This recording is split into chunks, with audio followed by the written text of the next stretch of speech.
Such a good night at this little bed and breakfast. Views the castle from the window, and yummy veggie haggis for breakfast. Well, see you on the road.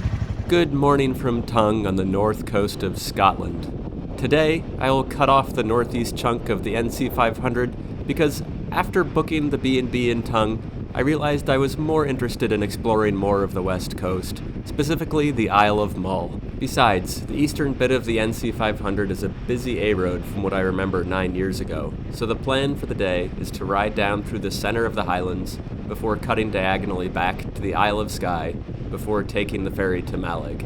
I started the day by backtracking across the Tongue Causeway and through the boggy lands of Amoyne, meaning moss or peat.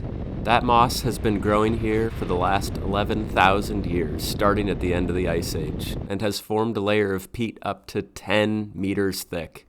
Halfway across the bog is the Moyne House, a welcome sight for weary travelers in the middle of the 19th century.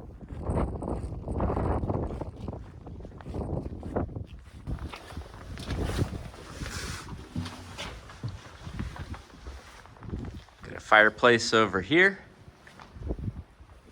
Some painted over graffiti, and a fireplace over here. And it even has a mudroom. Look at that. And just stunning views out the window. My goodness.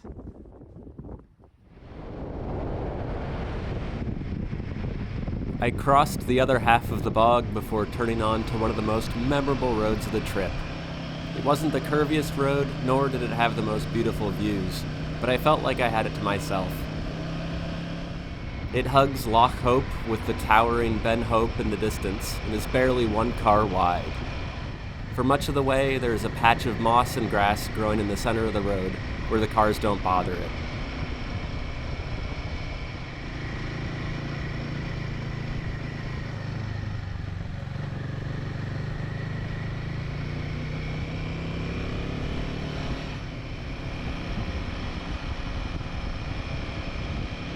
My illusion of solitude was broken by a couple of repurposed DHL vans. It took a while for them to find a spot to move over. There aren't many passing points on this stretch, and many of them are just grass.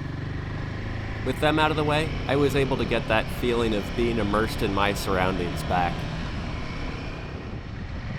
What a stunning valley.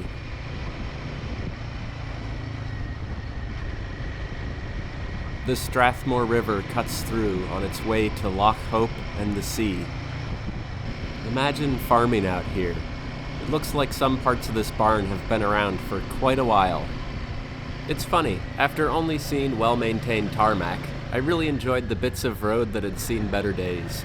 Since there aren't really any gravel roads to ride in Scotland, this was probably the closest thing.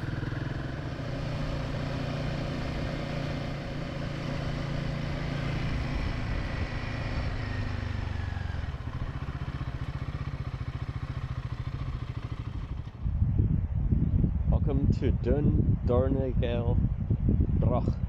These are from over 2,000 years ago, 400 to 200 BC. Look at how they would have looked with the internal passages in the walls. Well, let's go inside, shall we?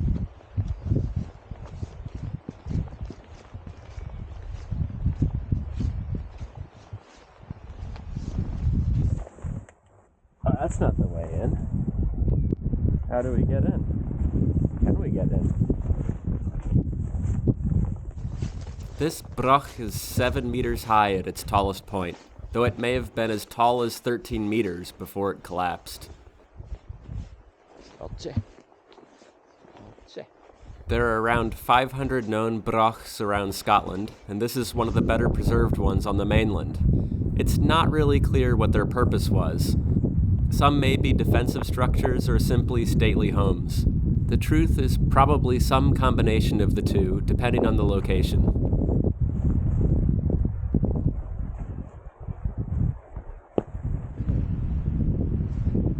No way in. No way in? Oh, beans. Well, since I can't go in, Maybe you can. Let's see what's up over the wall.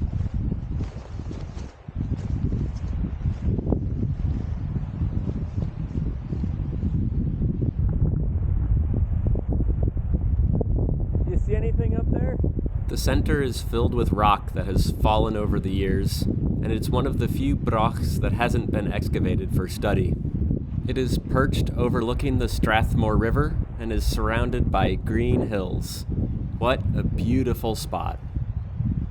The thing that is so striking about the Scottish Highlands is these vast open spaces that often look untouched by humans for miles. Now, there are some inhospitable places like bogs and mountains, but that doesn't account for all the land here. And on this trip, I learned a bit about why it's like this. Obviously, there were people here 2,000 years ago and beyond. And back in the early 1700s, there were many more townships and small farms throughout the Highlands. These farmers would lease their land from the clan leaders, who became something closer to a landlord as time went on. By the middle of the century, many landlords had significant debts and needed to increase their income, so they relocated their tenants to the coast where they would be employed by the fishing or kelp industries. This croft was likely inhabited by a farmer renting land from one of these landlords. There are ruins like this all over the country. This was the first stage of the Highland clearances.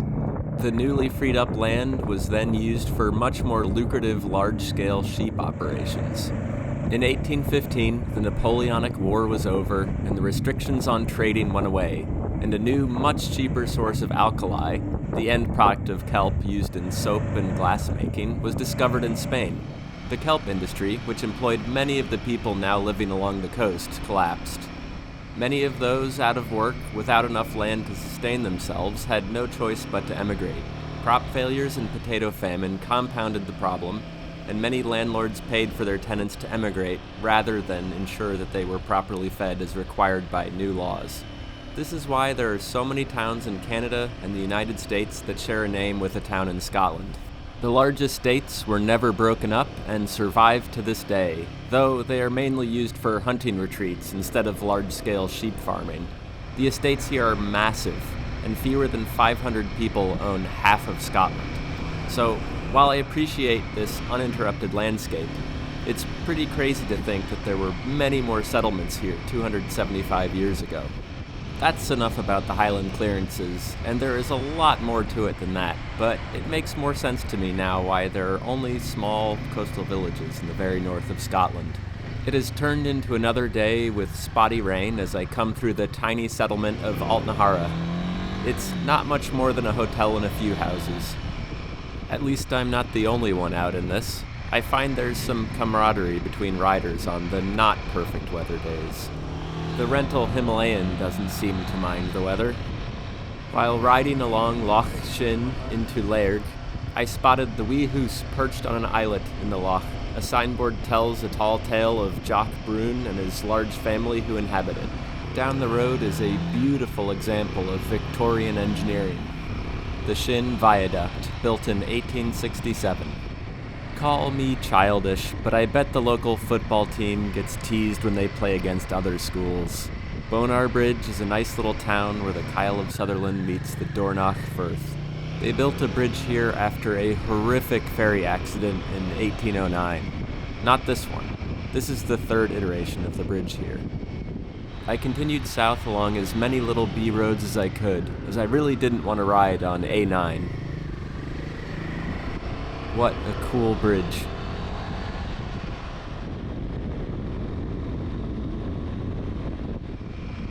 I got a nice view of the Cromarty Firth and a long line of tree tunnels. And I caught a glimpse of Ben Wyvis, which apparently got some snow last night. Upon arriving in Strathpeffer, I passed a group of Riley motor cars, which I had never heard of until trying to figure out what these were. Strathpeffer is dominated by Victorian architecture and has a couple big old churches. A few more miles through some beautiful golden fields, and I was back on the North Coast 500 route. this time on the southernmost stretch that cuts through the center of the Highlands. The spitting rain continued, but I was still dry, and I saw the very unofficial Midge warning sign. It certainly wasn't put there by the roadworks, but I hope it doesn't get unceremoniously removed like the flying pig on Rassie. I actually don't mind riding in the rain, as long as I'm dry and not too cold. It always gives forests like this an added mystical quality, like there could be fairies and wood nymphs running around and hiding under toadstools.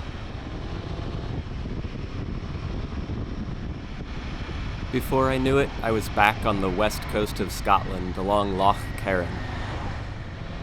And after some minor traffic-induced grumpiness, I could see the bridge to the Isle of Skye. Apparently, I'm in for a bit of a windy crossing. It's always a treat to see the majestic mountains on Skye when they aren't shrouded in clouds. I rode down the Slate Peninsula to beautiful blue skies, and I could see a lot farther than the whole time I was staying here a few days ago. I got to the ferry terminal in Armadale and got a snack and hot chocolate to warm up while waiting for my ferry. It's a beautiful little harbor with stunning views across the water of the mainland. I've been seeing quite a few rainbows in the last couple days, and this one revealed itself right before me, and the camera was even running. I very much enjoy taking ferries on motorcycle trips, and I will go out of my way to utilize them. I suppose they are still novel to me, but they also give you a chance to see the landscape from a different perspective. They're singing the song of their people! Of course, it would be nice if the car drivers didn't activate their car alarms after being specifically told not to, but you can't win them all.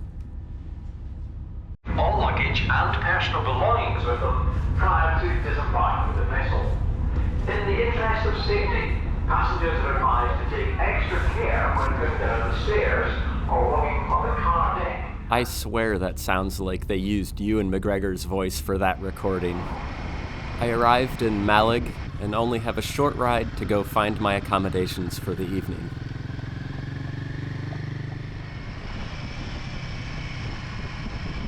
And the road that would take me there was a windy little B road past beautiful sandy beaches.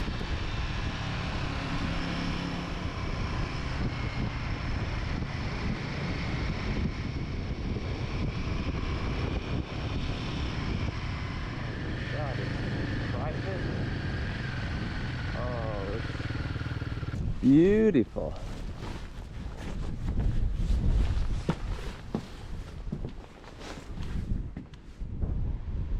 Just stunning.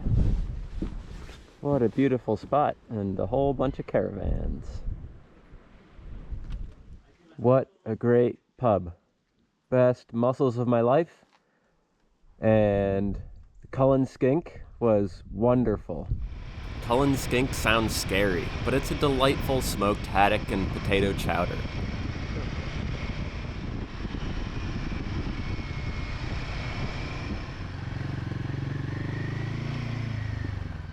Another night of moto glamping in this nice little hut right on the coast.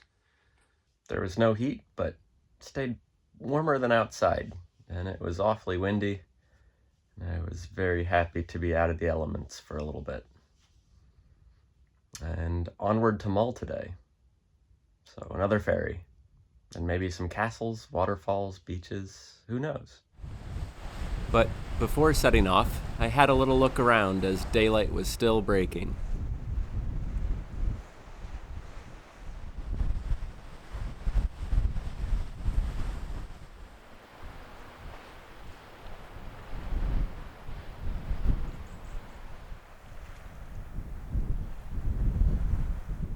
Goodbye, little pod on the beautiful Scottish coast.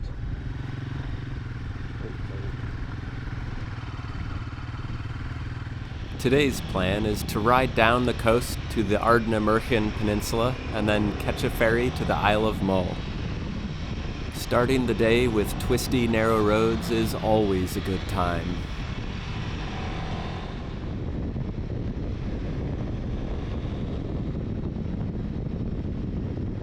I'm pretty sure the Harry Potter train goes across this bridge, but it's not the special one from the movie. That one's a little farther up the road that way, but we're not going to get there. To the left is the Inverell House, a once stately hunting manor that has slid into ruin. The road follows Loch Eilort for a little while before cutting inland. This area turned out to be a real hidden gem of the trip. While planning, I only really saw it as a transit to the Isle of Mull, but it made for an excellent day of wandering. It is fairly remote and serviced by narrow, windy roads, so I didn't find a whole lot of people or tourists. I saw a little road sign saying "Castle this way," so of course I turned. And what a stunning little road through more magical forests.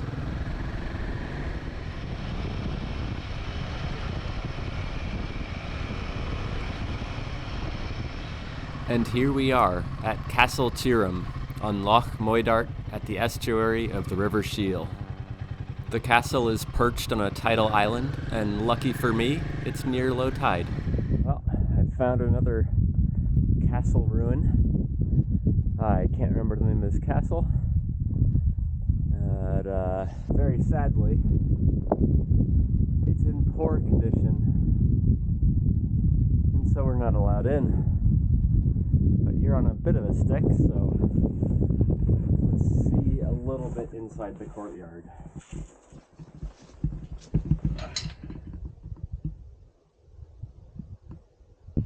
But let's take a walk around the castle, shall we?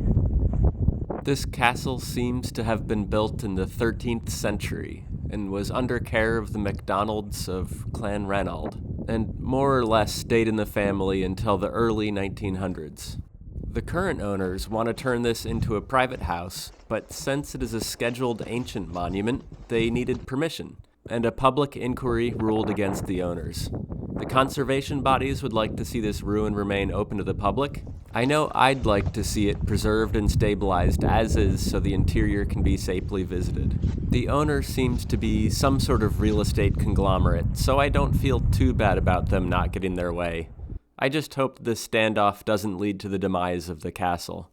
And as for these drone shots, I ran into a gentleman from Oban flying his drone, and he was kind enough to send these my way. Really makes me want to go inside the castle walls. But look, I found something we can go in. It's a little hut. Oh, maybe with the chimney. Oh, excellent.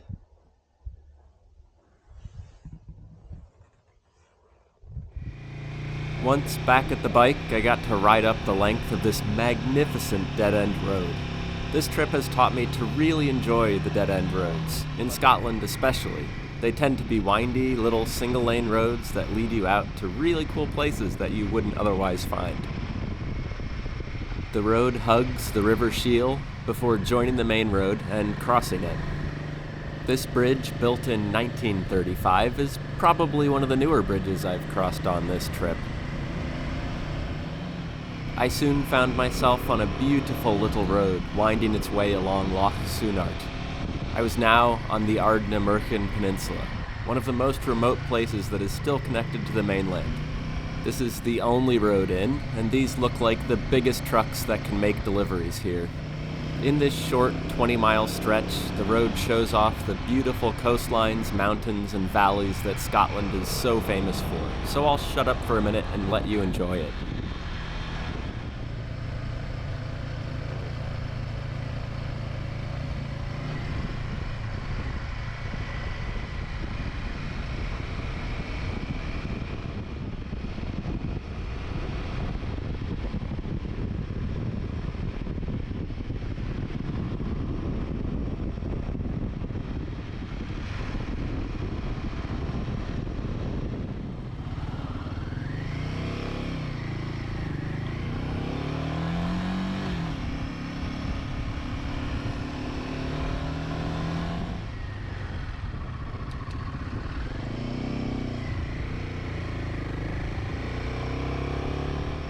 I arrived in Kilchoan and stopped for coffee and a meat pie at Puffin Coffee, and I am so glad that I did.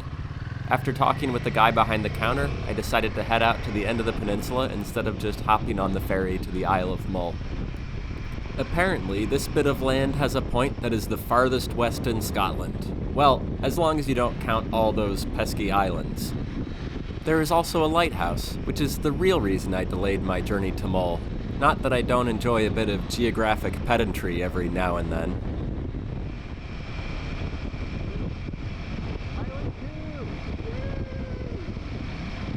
I'd been hoping to come across more of these fluffy cows while in the north of Scotland, but only managed to see one. Today, I got to see a bunch of them. And what a beautiful place they have to call home. What majestic creatures. Well, I guess everyone has to clean there. In Yellowstone, they say don't pet the fluffy cows, but I don't think that applies here. And I've just about made it to the lighthouse, but not before missing a passing point. Luckily, the ground wasn't too boggy here.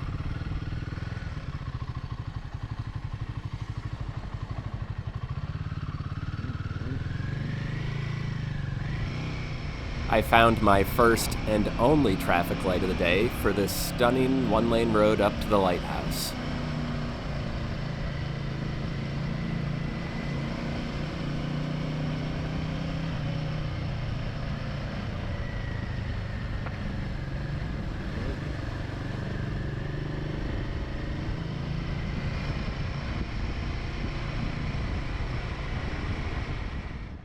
This is the Ardnamurchan Lighthouse. It was built over the course of 3 years from 1846 to 1849. Well, I found something I'm allowed to go in. Just gonna be a little bit of work to get up there. Foghorn. Thing that goes hee-hoo.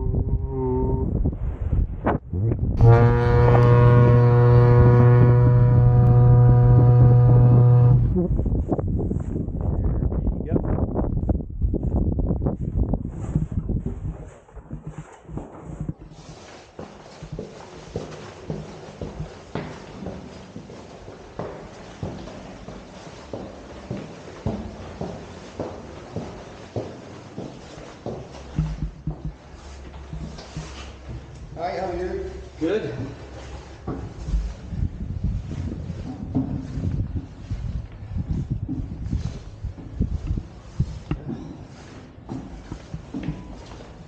Just yourself?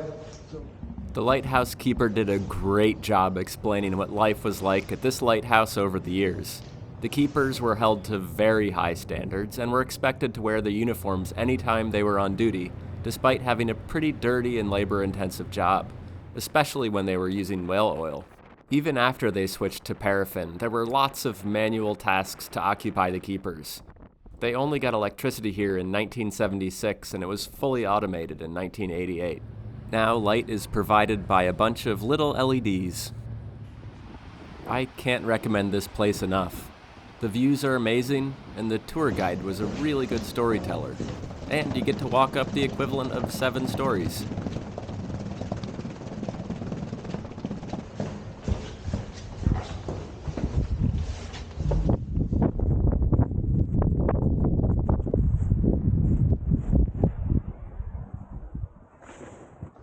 So this is the engine room.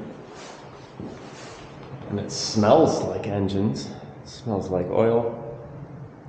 So here's the old generator. And this right here was the mechanism that would flash the lights to make this flashing beam pattern. So 2 flashes and then a long absence. I think 27 seconds with no flash. And this was all hand powered for a long time. And behind it over here is the pump and pressure vessels, the paraffin burning flame that happened after the whale oil. And these 3 compressors are to power the foghorn. 2 running all the time when it's running and 1 backup.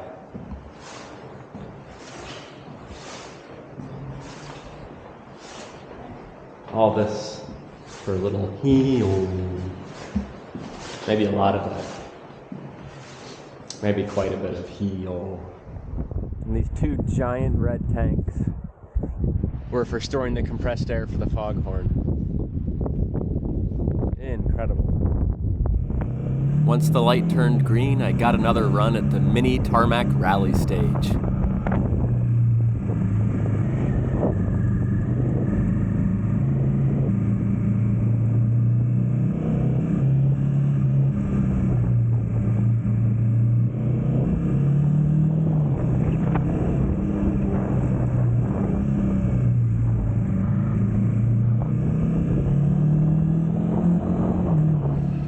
On the way back to Kilchoan, I ran across a very interesting tractor. It must be helpful with all the boggy ground around here. I was told of a very nice beach a little farther north, but I had a ferry to catch.